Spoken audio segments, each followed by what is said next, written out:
Hi everybody, my name is Chloe Rainsbury, and today I'm going to be reading you guys a poem. This poem is by Edna St. Vincent Millay, and I'm presenting this poem to you guys today because I actually used to read poetry when I was younger and I was into theater, and I've actually presented a few poems to an audience before, and this one felt like a good one to present. It has a lot of depth and many different themes to it, so I hope you guys enjoy it. This is Renaissance by Edna St. Vincent Millay. All I could see from where I stood was 3 long mountains and a wood. I turned and looked another way and saw 3 islands and a bay. So with my eyes I traced the line of the horizon, thin and fine, straight around till I was come back to where I'd started from. And all I saw from where I stood was 3 long mountains and a wood.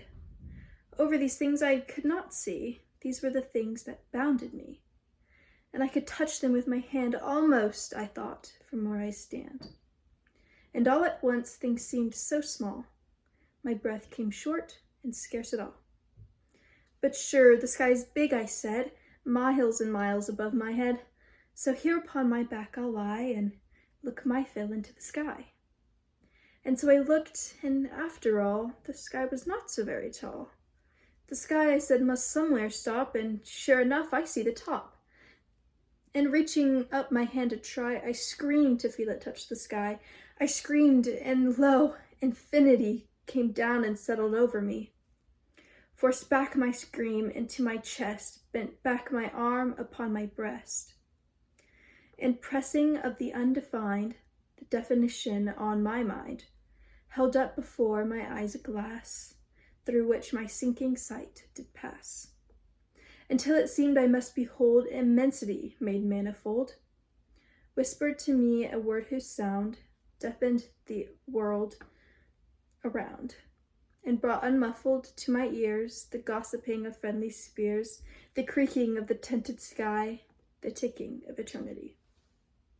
I saw and heard and knew at last the how and why of all things, past and present and forevermore, the universe, cleft to the core, lay open to my probing sense that sickening I would faint pluck thence, but could not, nay, but needs must suck at the great wound, and could not pluck my lips away till I had drawn all venom out. Ah, fearful pond, for my omniscience paid I toll, an infinite remorse of soul. All sin was of my sinning, all atoning mine, and mine the gall of all regret, mine was the weight of every brooded wrong. The hate that stood behind each envious thrust, mine every greed, mine every lust. And all the while for every grief, each suffering, I craved relief with individual desire, craved all in vain, I felt fierce fire, about 1,000 people crawl, perished with each, then mourned for all. A man was starving in Capri. He moved his eyes, and he looked at me. I felt his gaze, I heard his moan, and knew his hunger as my own.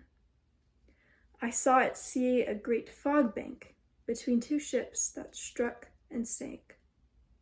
1,000 screams the heavens smote, and every scream tore through my throat. No hurt I did not feel, no death, that was not mine. Mine each last breath, that crying, met an answering cry from the compassion that was I. All suffering mine, and mine its rod, mine, pity like the pity of God.